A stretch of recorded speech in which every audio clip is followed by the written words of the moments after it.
Welcome, Bay Community, to another parenting and mental health. Today, we're going to talk about rewiring for happiness. Specifically, we want to have a parent's guide for building emotional resilience and give you and your children some better habits for improved mental health.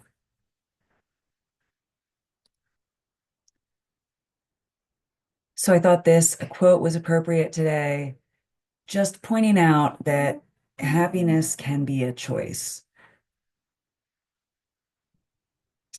Today, we're going to talk a little bit about where happiness comes from, choosing happiness and gratitude over perceiving threats. And I want to start a little bit with our brain. Our brain has a negativity bias. Our ancestors survived being alert to danger, right? The ones that survived were the ones that were always looking out for threats. So that wiring still persists today. Rick Hanson, the author of Rewiring for Happiness, says that the brain is like Velcro for the bad and Teflon for the good. So rewiring means that we have to intentionally help the good stick.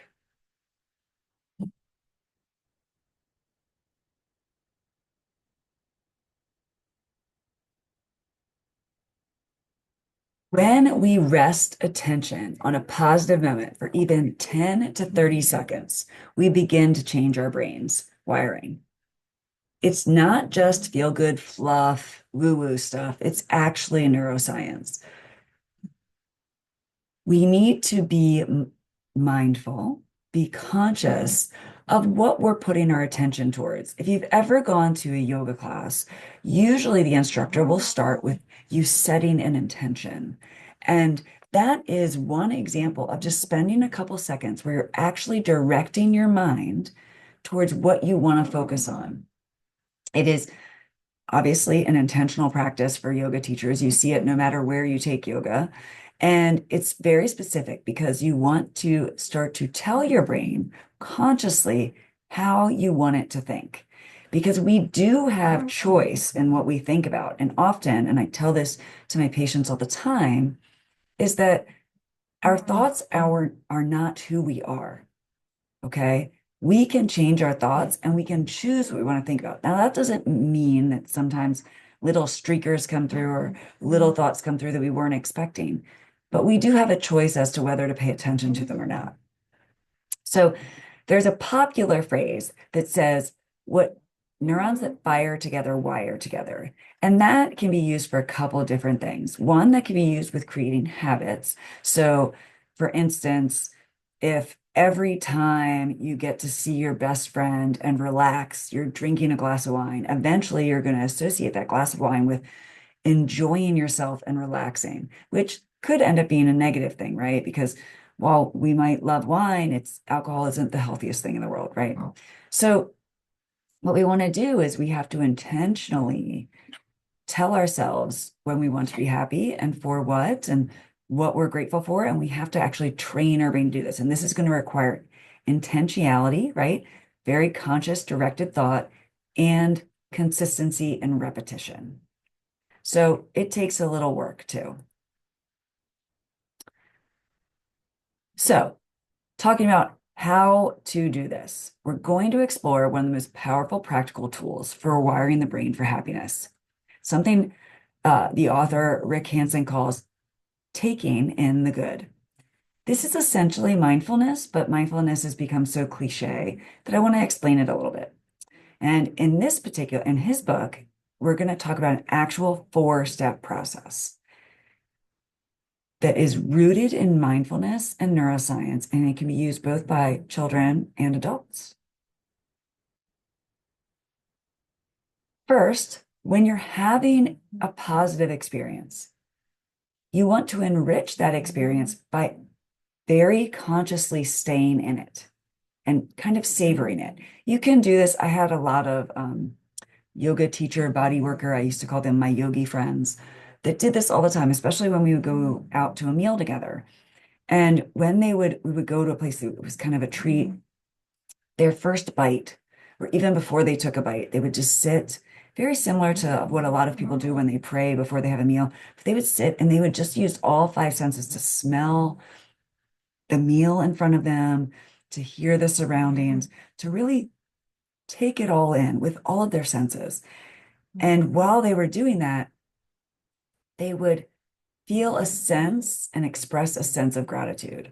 So that's kind of part of the enriching it, savoring it, absorbing it, let it sink in, and allowing it to truly take hold. So that last step, the link it to past negative experiences. Now, this is something that's a little more advanced. I actually do this with people that have had, well, really anyone that has some sort of negative life-changing experience. And to be fair, we've all had one in our childhood. Okay. It could be as simple as for me, broke a Cadbury egg all over my Easter dress when I was like 2 or 3, right?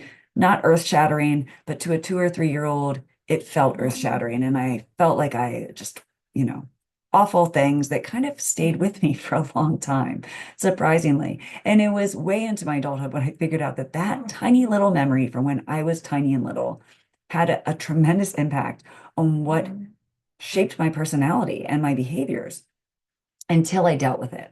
And so this linking it to a past negative experience, this kind of seems counterintuitive. But what you can do is if you have had a really rich positive experience, you can use that to come in and heal a negative experience. And that may be a session for another day. There is a complete process that you go through where and I would really suggest doing this with a professional the first time, but it is a true rewiring. And when you do this rewiring process, it's allowing your brain to recognize that you don't have to allow the negative moment to dictate who you are. In fact, you can use a positive or a moment where you felt confident or successful or proud where you truly felt like life was good, you can use that moment that also happened in your life to reframe who you believe yourself to be. Okay. So that's what this 4-step method is. So, what can this look like in terms of maybe like a morning routine? Well, it can be something as simple as what happened with this mother, which was she simply had a morning where she was not having a good morning. Not a great morning, wasn't feeling good. So what did she do? She decided very consciously to lean down and kiss her daughter on the head. And she just held her for a second. And in that moment, and obviously this picture isn't quite representing it perfectly, in this case, the daughter was much younger, but in that moment, she could kind of smell the baby smell that young kids have, and it just made her smile. And in that moment, that bad morning that she was having shifted to a positive because she realized that she was a mom and that she had purpose and that everything was okay. So this is just a moment where a mom took the time to be mindful and this positive, she was having a negative moment and took something where she decided to choose trying to feel positivity and it shifted her whole day. You can do this with anything. There have been many moments where my kids are having bad days, and this is a little kind of, I call it the bait and switch. Sometimes it works, sometimes it doesn't. But, there have been moments where maybe it's after a game that my kids have played or school wasn't particularly good and we're driving home. This actually happens a lot coming home from practice or a game because the sun is setting. And especially this time of year, we get these beautiful, I call them the creamsicle sunsets, where there's little bits of yellow and pink and blue and orange, all just radiating the sky. And we'll talk about how the game didn't go well or what happened or whatever bad feelings they're having. And then I'll just listen. And then I'll take a look at the sky and I'll go, oh, wow. Hey, take a look at this. And a lot of times my kids will change and they'll be like, wow, that's so pretty. And what I'm doing in that moment is one, I'm actually kind of teaching them how to shift from negative to positive, but I'm also teaching them to find gratitude and beauty. One great thing about looking for beauty is a way that we can feel happiness and joy and it can create gratitude. So noticing something beautiful in that moment can really change.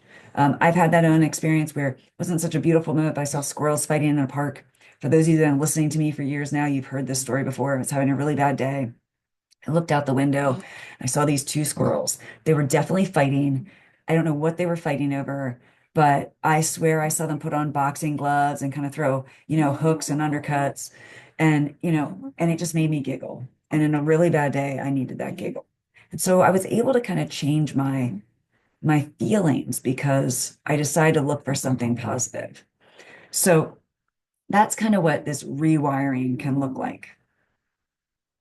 So you can see how these small yet really mindful actions can change how we feel. And if we do this every day, over time, it can change our core belief system about who we are.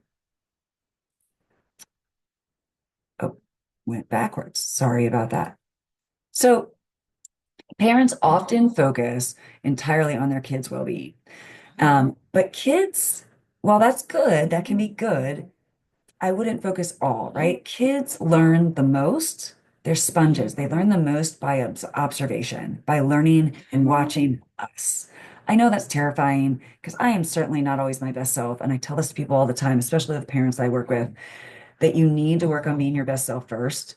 Because if you're not your best self, you're never going to be your best parent, right? You're never going to be the best parent you can be. So it's not selfish to try and be your best self. So these are tools that not only help your brain, but they also create a mental model of wellness for your children. The first one is mindfulness, right? So what does that mean? It means being in the present moment without judgment. Okay. So the best way to be mindful is using all five senses or using your senses, taking a moment to feel grateful about a beautiful sunset to right now, I have this magnolia tree that is blooming outside my house, and it smells absolutely magnificent. And I always take a moment before I walk in my house to just stop and not quite smelling the roses and smelling the magnolia tree, but I stop and I smell it. And I am just so grateful for that smell. And I know it's fleeting. It doesn't last forever. It's only around for a few weeks. But boy, does that change my mental state in the moment. So that's what being mindful is, right? Gratitude. I often do this to help people rewire people that are struggling to go to sleep at night. If you have kids that are anxious and have nightmares, if you have nightmares, if you have racing thoughts at night, having a gratitude journal by your bedside is a massive tool in helping rewire your brain. Before you go to bed, the last thing you do is not looking at your phone, not listening to the news, not watching TV.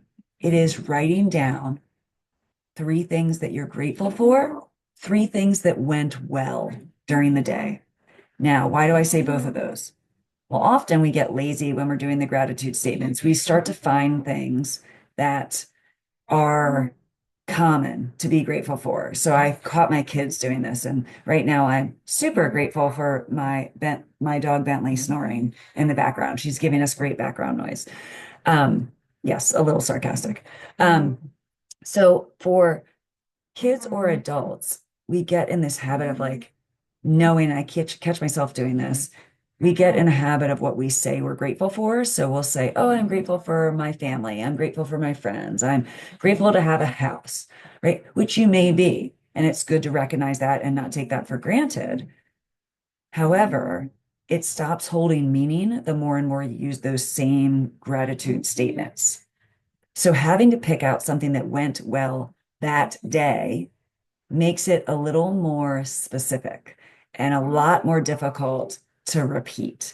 Yes, there might be some things that went well that have repeated. Uh, my teacher gave me a compliment. Maybe the teacher gives your child a compliment a lot of days.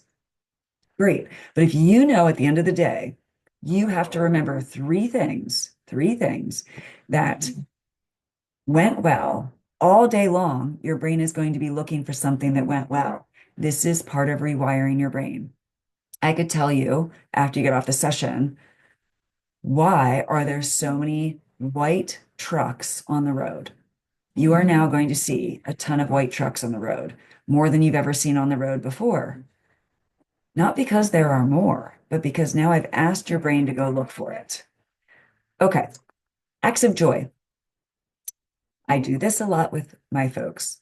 I have them write a joy list, 20 things that bring them joy. And then the next step is I need you to make sure that you do at least one thing on that list every single day, no exception. Okay. What brings you joy and make sure you're doing it?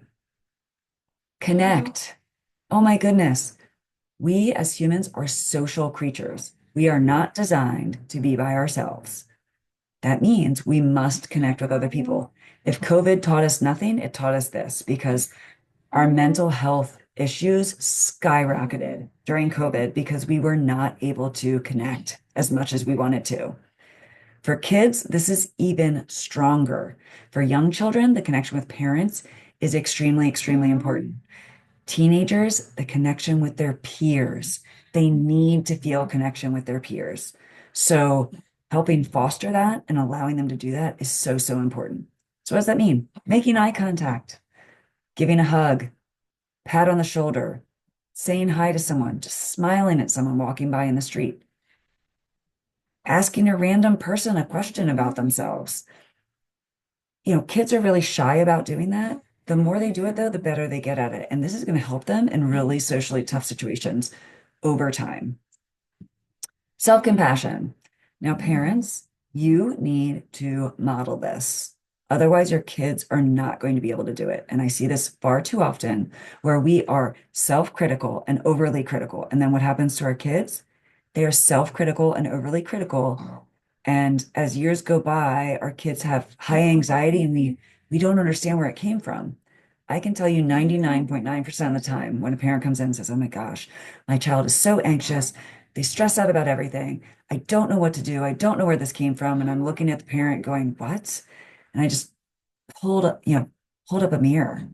Like, I, I know where it came from. You're super anxious. If you don't want your kids to be anxious, you have to work on your own anxiety. I know that's not a fun answer, but it's the truth. So your own self-compassion is going to be essential in your children being able to have self-compassion.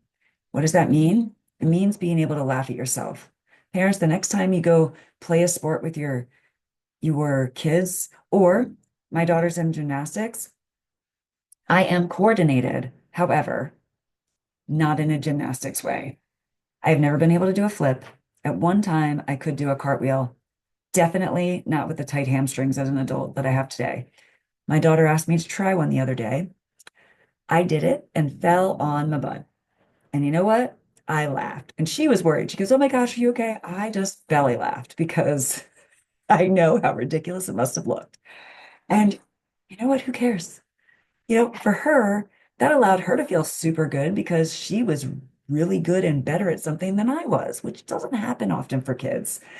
And for me, and I tried something that my daughter did, and gave me connection to her. And again, for her, she saw me try something and mess up and not be worried about it. And that was teaching her to be a little less stressed about doing things perfectly. So these are all great tools. There you go. Laugh at yourself. Tools to help your brain rewire. And this will help for your own mental health and the mental health of your children.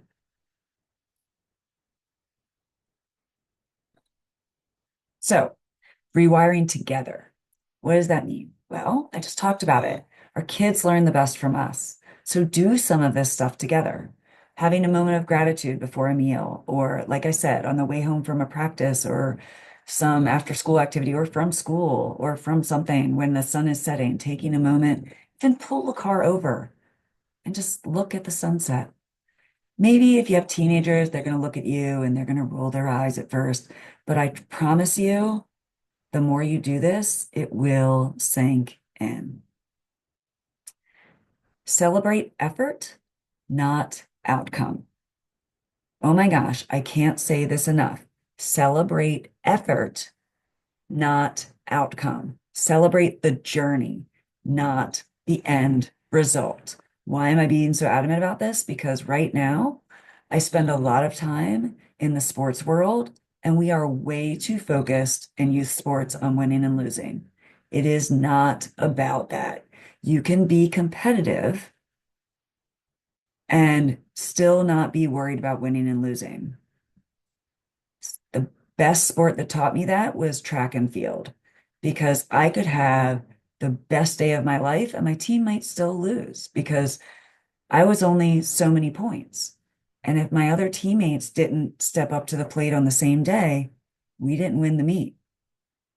And if I had a bad day, it could feel debilitating. I could feel a lot of pressure because I was dependent on to get a certain amount of points.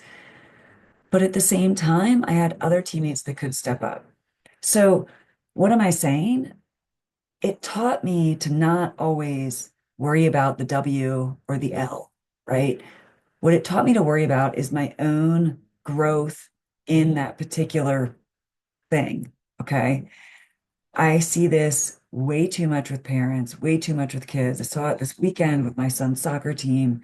There's one particular kid that just got way into his head early. They got down by a couple goals. And this one player who's very good, good hustler, good skills, just got in his head, started yelling at the team. Then at the end of the game, they lost. They only lost by a goal. But this kid was crying and so upset. Now, some of the kids walked off and they were mostly unaffected, a little disappointed, but this kid was devastated. He was hyper focused on the number of goals their team had versus the other team. In other words, he was focused on winning or losing, not how he played, not how he acted on the field, not how he treated his teammates, not what he learned from the game. So, one way to help with this, couple quick things.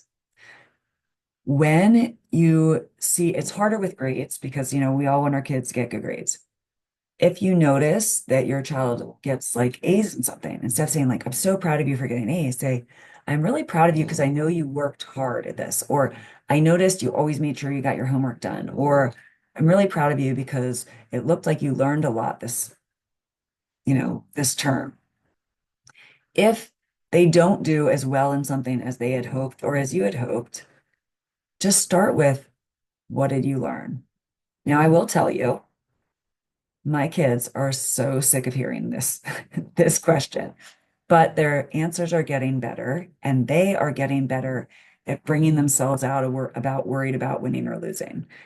It's still a work in progress, right? And we're putting in the effort. So focus on effort, not just the outcome. Now, pointing out outcome in some cases is important. For instance, when you treat someone poorly, you're likely to get a poor outcome, right? So in that case, you can talk about, look at this outcome and then go back and say, well, what type of effort did you put into it? Or look at the outcome for a kid that maybe they're like, oh, all my friends are making this particular team, or they got the lead role in a play. And you can go back and make them reflect on their effort and say, well, how much time did you put in studying the lines? Or how much time did you put in practicing those skills outside of practice? And that can be really eye-opening to your kids. They can be like, oh, well, I didn't really put any time into it. Okay, then. Sometimes you get lucky and you still make the cut, but if you don't put in the effort, then, it's going to be a lot harder. Okay, bedtime reflection. What is your favorite part of the day? I love this question. I also love, instead of favorite part of the day, just asking your child, what made you laugh or giggle today? Or what made you smile? The more they know you're going to ask that question, the better their answers will get because they're going to be looking for it all day long because they know you might ask that question. And sometimes it's really funny to hear. I had my daughter answer that question the other day. She said, "My friends." I said, "Oh yeah, tell me more." And she goes, "Mommy, all my friends make me laugh. They make me really happy." And I have to tell you, as a mom, boy, did that make my heart sing.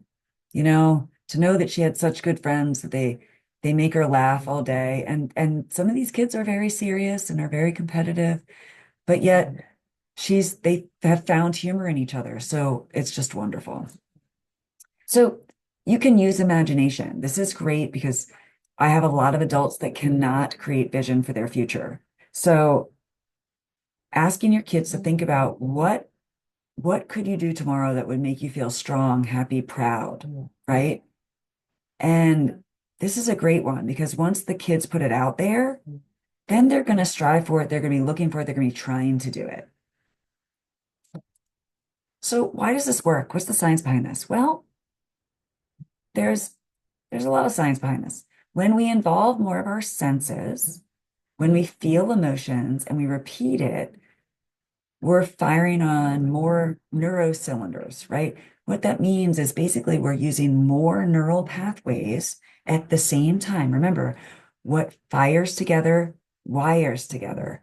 So if we're using all five senses and we're paying attention to our feelings, and we're really mindful of all these things going on around us, we will have a stronger connection to whatever we're trying to do. And that's how these experiences turn into lasting strengths. Okay. So engage your mind, engage your body, engage your emotions, right? Personal relevance is also helpful. What does that mean? This is in the education world. This is called scaffolding or, V+1 or V+2. What that means is you're taking something that you already connect with and you're connecting this new thing to it. I do this all the time in coaching. I often ask kids right out the bat, what other sports do you play? And once I know that, then I can say, oh yeah, well, in basketball, you set a pick. Well, in this sport, you can do it's called a screen, but you can do this. And so then the kid's like, oh, I understand now. Or, in swimming, you have to twist your body to get more force with your stroke. Well, when you're swinging a bat, you twist your body, right? So you can use something the child already knows to build on learning something new. And that is a really, really powerful tool. And again, what that's doing is taking a neural pathway that's already strong and you're attaching yourself to it. So you're able to create more power in that learning experience right away. Duration and repetition. I'm blanking on the exact quote, right? But there's, you have to put in, what is it, 10,000 hours or something to become an expert in something. I don't quote me on that, but it's something like that, right? So what does that mean? And I think that it quotes to like, what is that, 10 or 20 years, something like that. Again, my math is not there. I apologize. But point being is you have to be consistent and you have to do it over and over and over again in order for it to sink in.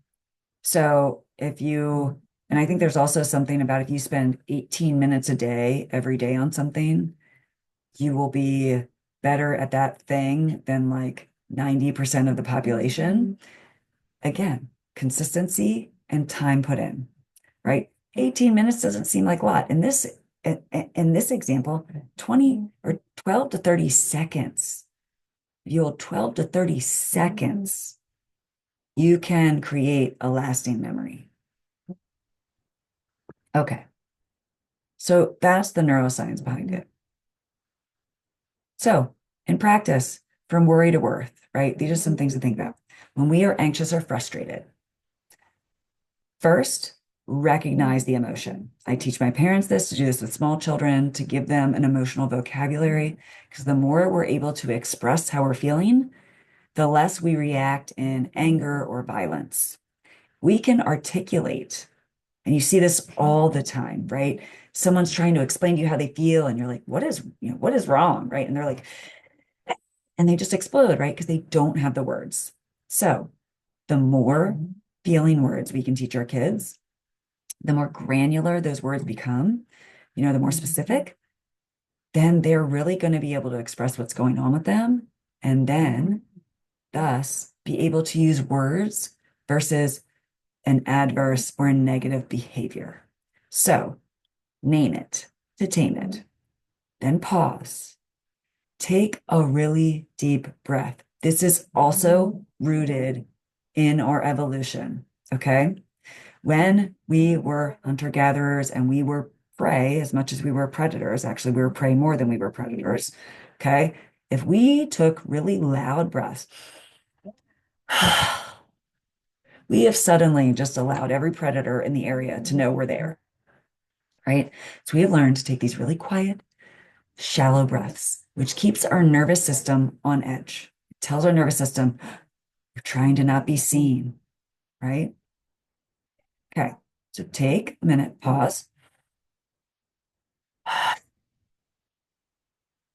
For all those that you smoke out there or vape, what do you think you're doing? Same thing. Okay. Okay. Recall a moment where you felt appreciated, where you felt confident, where you felt proud. Just allow that to come into your moment and allow that memory, hold on to it.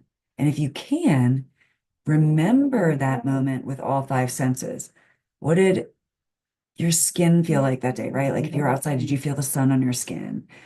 What what was the weather like? What did it smell like? What were the sounds around you? All of the things. If you do that, you will more intensely remember that moment, and then that moment and that memory will be stronger and better able to get you through something negative. And that memory of you feeling appreciated and confident, you allow it to soak in.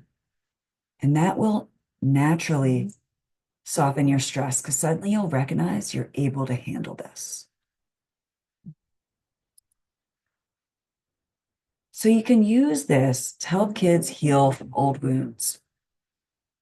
I use this all the time to help adults heal from old wounds. So if your child comes home and they're really upset about a friend or a kid at school treating them poorly, first be compassionate and listen. Okay.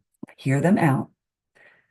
Acknowledge what they might be feeling. Wow, that probably made you feel, you know, really disrespected or really unappreciated. And then bring them to a memory, ask them to remember a time when they felt really respected or appreciated. Now, the first few times you try this, and this happens all the time, they're gonna be like, I don't know, I can't remember any time. Then you might need to help them. Well, you can say, well, when you made your bed without me asking, I was really appreciative. That helped me so much that day. And you're feeding them a moment when they did something they could be proud of, right? And of course, as the kids get older, you can come up with bigger moments, right? But, and you can use a moment if the child is feeling unsafe, allow them to remember a moment when they felt really safe, right? Um, for kids who have been excluded or criticized, helping them imagine an experience where they felt strong, they felt confident, can help rewire those negative neural triggers. So, finding places, moments where they felt part of something, they felt safe, they felt cherished and appreciated will help them rewire. Okay, this is a simple structure that turns rewiring into a habit. When your kids see you do this, they will internalize it and you are building their emotional foundation. Okay. So, one grateful thought, savor a kind moment or success, reflect on a good thing that happened, one act of generosity or joy, and catch and convert small good facts into felt experiences. So, what that means is, hey, that time that you made your bed, how were you feeling after you did it? What did you get to do? Right? Really, when those things happen, take a minute to really savor it with your kids and ask them to remember all of what they were feeling. That will help them remember it better in times later when they go through something that might be tough.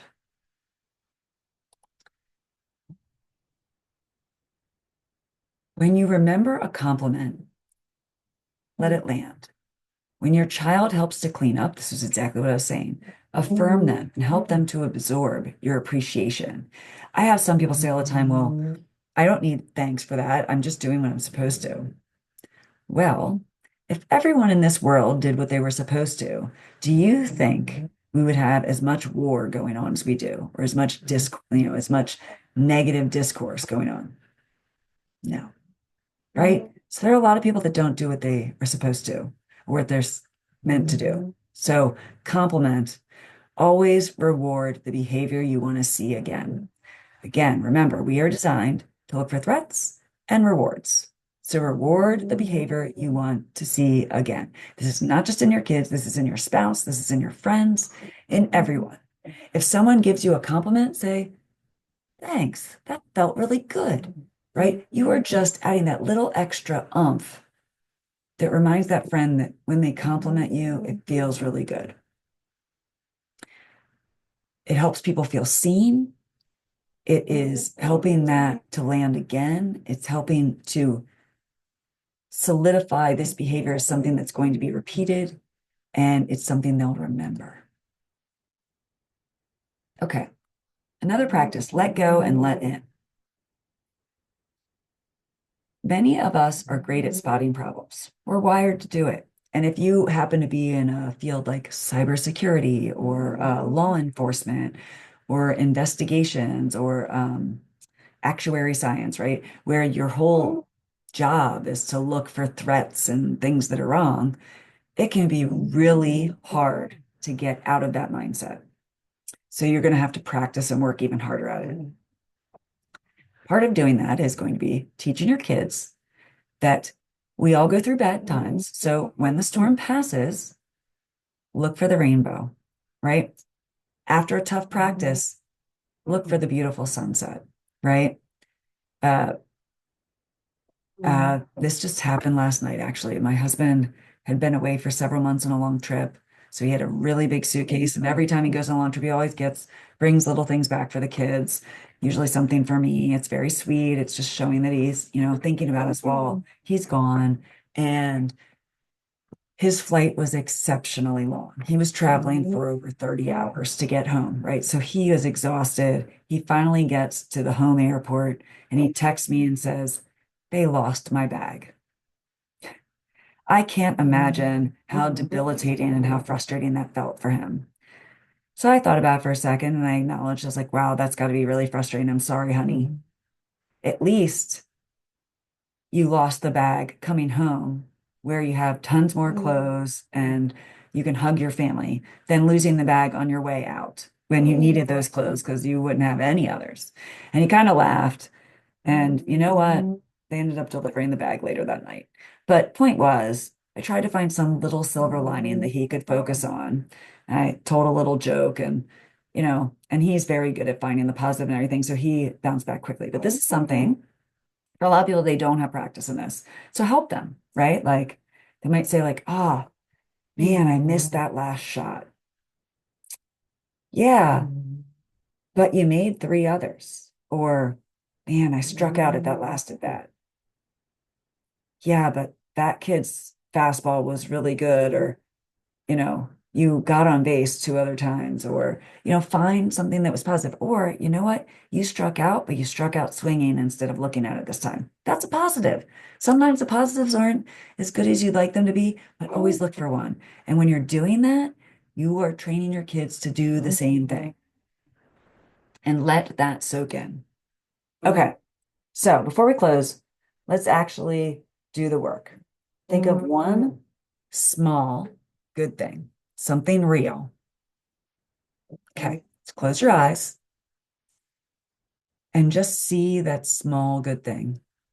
Whatever it is, it could be an event. It could be, think about your joy list. What is something that brings you joy? Picture it. Maybe you're in a place, maybe you're with people, maybe you're doing something, maybe you're eating something. Who knows what it is, but picture it. Now I want you to focus on the sounds. What sounds do you hear around you in that moment of joy? Maybe you hear birds chirping or waves crashing. Maybe you hear the sound of children. Maybe you hear laughter. Maybe you hear silence. Okay. Now I want you to notice what you feel. What's the temperature like? Is there a breeze? Do you feel other things around you? Maybe you can feel the sand under your feet, or you can feel the leaves crunching, whatever it is. Now I want you to smell. Take a deep breath in. And this one's hard, but really focus. What do you smell? Maybe you smell the salt air. Or maybe you smell pine or a magnolia. Maybe you smell dog, but that dog makes you really happy. Okay. Hold that image with you.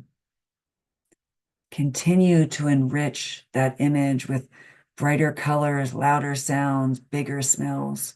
Allow it to absorb and allow it to become part of you, a memory that you can really hold on to. Good job. You can open your eyes when you're ready. I want you to try that with your kids. You don't have to wait until something bad happens. You can do this at home with them tonight. And I want you to just take a moment, close your eyes, have them imagine something good that happened that day and walk them through it. Ask them questions. What did they see? What did they hear? What did they smell? What did they taste? Right? And then let them sit in it. And then you can bring that memory back when they're having a bad moment. Hey, remember that good memory that we went through all five senses with? I want you to bring that back in. Allow that to comfort this negative memory. Remind yourself that not every moment is bad. Okay, so I went through a lot today. I really wanted to talk about rewiring for happiness. I've been using this a lot in my practice with my clients and patients. This is something that Next Integrated Systems, when I've been working with them, reminded me about this and started getting me doing this again. And it's just been so highly effective that I want to give this to more people. So if you have any questions, please post this on our Facebook page, and I will be in touch with you soon. If you want to look any of this up, here's where I got all the information, and I will look to see you next week. Thank you so much, Bay Community, and I'll see you again next week.